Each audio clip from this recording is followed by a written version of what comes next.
नमस्कार साथियों। आज आप लोगों को हम बताएंगे संकरण।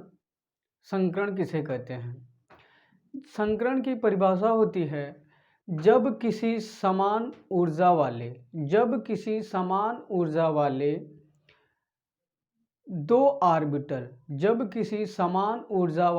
दो ऑर्बिटल आपस में मिलकर उतनी ही संख्या में एक नए ऑर्बिटल का निर्माण करते हैं, उसे संकरण कहते हैं। अब देखिएगा, जैसे यह है sp संकरण। sp संकरण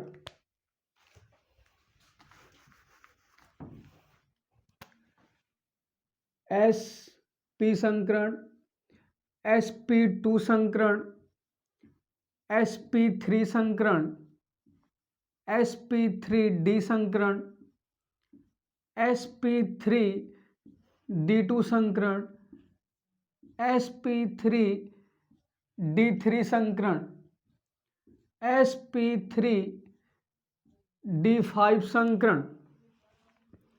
फिर इसी तरह से ये संकरण होगा। अब इसे देखिएगा, sp संकरण किसे कहते हैं? sp2, sp3, sp3d, sp3d2, sp3d3 संकरण, sp3d5 संकरण। देखिएगा, बहुत ही आसान तरीका है। अब sp संकरण किसे कहते हैं? एक चीज समझिएगा, जैसे आप लोगों को पता है जहां पर एक एक इलेक्ट्रॉन की साझेदारी होती है वहां पर सिंगल बॉन्ड, जहां पर दो दो इलेक्ट्रॉन की साझेदारी होती है वहां पर डबल बॉन्ड, जहां पर तीन तीन इलेक्ट्रॉन की साझेदारी होती है वहां पर ट्रिपल बॉन्ड। अब देखिएगा, जहां पर सिंगल बॉन्ड होंगे वहां पर एक सिग्मा, जहां पर डबल बॉन्ड होंगे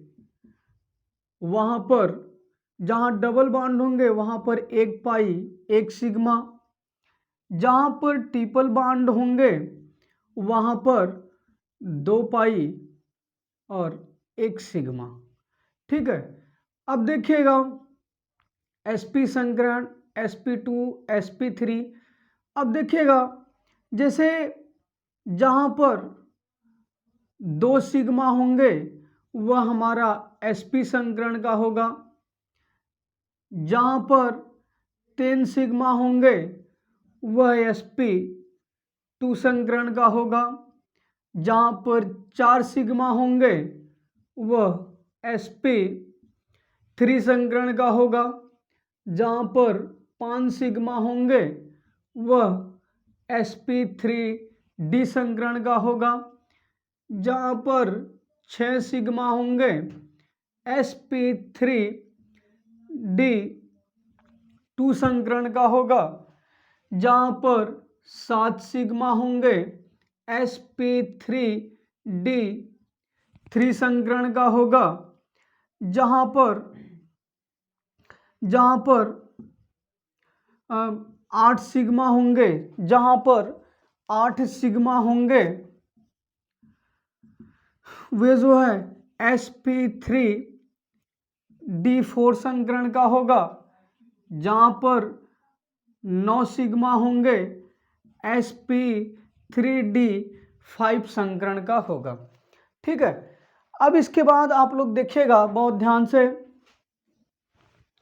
जैसे अब बात करते हैं हम sp की। sp संकरण किसे कहते हैं? अब भैया आपको यहां हम बताए हैं जहां पर 2 सिग्मा होंगे वह sp संकरण का होगा। अब भैया ये हो गया हमारा s और ये हो गया हमारा p। आप सभी लोगों को पता है s में 1 और p में 3। अब देखिएगा, s में 1 और p में 1। अब ये दोनों मिला के देखो, s में 1 है और p में 1 है। अब ये मिला के हो गया sp संकरण। sp संकरण यानी जहां पर 2 सिग्मा होंगे वह हमारा sp संकरण का होगा। अब बात करते हैं sp2 संकरण की। जैसे ये s हो गया, ये p हो गया, ठीक है। अब देखिएगा s में 1, p में 2। अब देखिएगा भैया s में 1 हो गया और p में 2 यानी sp, p में 2, 1 2, ये sp2 संकरण का हो गया। देखिए इसमें 2 है, जिसमें 2 सिग्मा होंगे वह sp संकरण का होगा। अब जिसमें 3 सिग्मा होंगे वह sp2 संकरण का। ये देखिए 1 2 3, यहां पर हो गए ये sp2 संकरण का, ठीक है। अब इसके बाद जैसे देखिएगा, sp2 हो गया। अब हम बात करते हैं sp3 के। sp3 संकरण की जैसे हम बात करते हैं तो वह कैसे होगा, देखिएगा sp, ठीक है। अब देखिएगा s में 1, p में 1 2 3। अब देखिएगा s में 1 यानी s, p में 3, 1 2 3, p में 3, sp3 यानी 1 2 3 4, जिसमें 4 सिग्मा होंगे वो sp3 संकरण का होगा। यानी 1, इधर देखो 1 2 3 4, s में 1 और p में 3, 1 2 3 बराबर।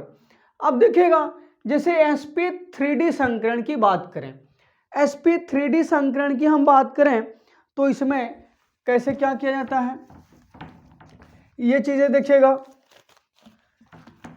इसमें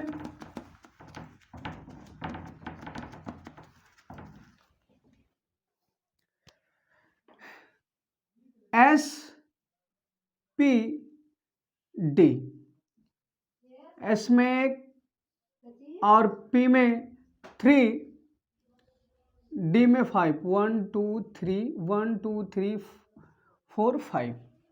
अब देखिएगा s में 1, p में 3, 1 2 3, अब d में 1 है, ठीक है। अब देखो यहां पर s में 1, p में 3, sp3, d में 1, sp3d संकरण हो गया, ठीक है।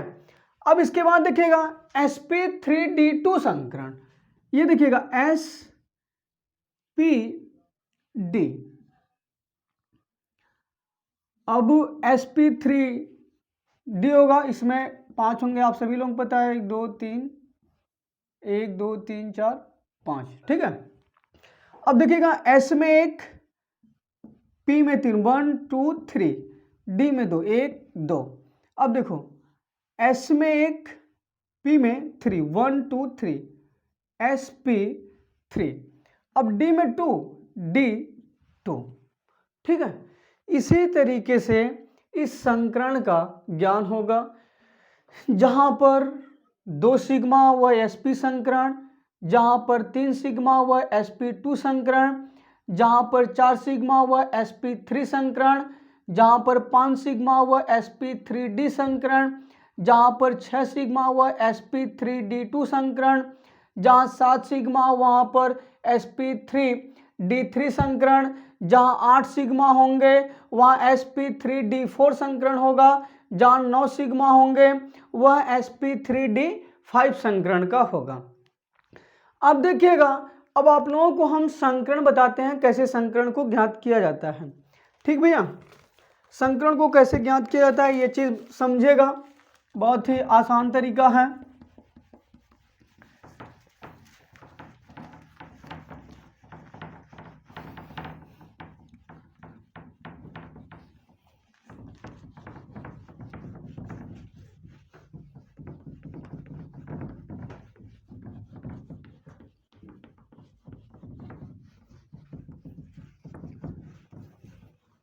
बहुत ही आसान तरीका है। अब जैसे देखिएगा हम ले लेते हैं CH4 को ले लेते हैं, मेथेन। अब मेथेन का स्ट्रक्चर हमसे कोई पूछे कि मेथेन की संरचना, अब मेथेन किस संकरण का होगा। अब देखिएगा मेथेन किस संकरण का होगा, अब यहां हो गया C, इनका आप जब स्ट्रक्चर बनाएंगे HHHH CH4 का स्ट्रक्चर बन गया बराबर। आप सभी लोगों को हम अभी जस्ट पहले बताए थे जहां पर सिंगल बॉन्ड होगा वहां एक सिग्मा, जहां डबल बॉन्ड होगा वहां एक सिग्मा और एक पाई, जहां पर ट्रिपल बॉन्ड होगा वहां एक सिग्मा और 2 पाई। अब देखिएगा इस कार्बन की बात करें, यहां single bond single bond single bond single bond है। अब देखिएगा 1 2 3 4 आप लोगों को बताए थे जहां पर 4 सिग्मा होंगे वह sp3 संकरण का होगा। अब ये देखिएगा 1 2 3 4 इसमें 4 सिग्मा है, ये 4 सिग्मा है तो ये sp3 संकरण का होगा। अभी जैसे देखिएगा s और p, s में देखिएगा 1 और p में 1 2 3। अब देखो s में 1 हो गया और p में 1 2 3 sp3 संकरण का हो गया। ये किस संकरण का हो गया? sp3 संकरण का हो गया। धन्यवाद साथियों। इसके बाद आप लोगों को हम अगले वीडियो में इस संकरण को ज्ञात करने का ट्रिक बताएंगे। आप लोगों को समझ में आया होगा तो कमेंट बॉक्स में जरूर बताइएगा। धन्यवाद।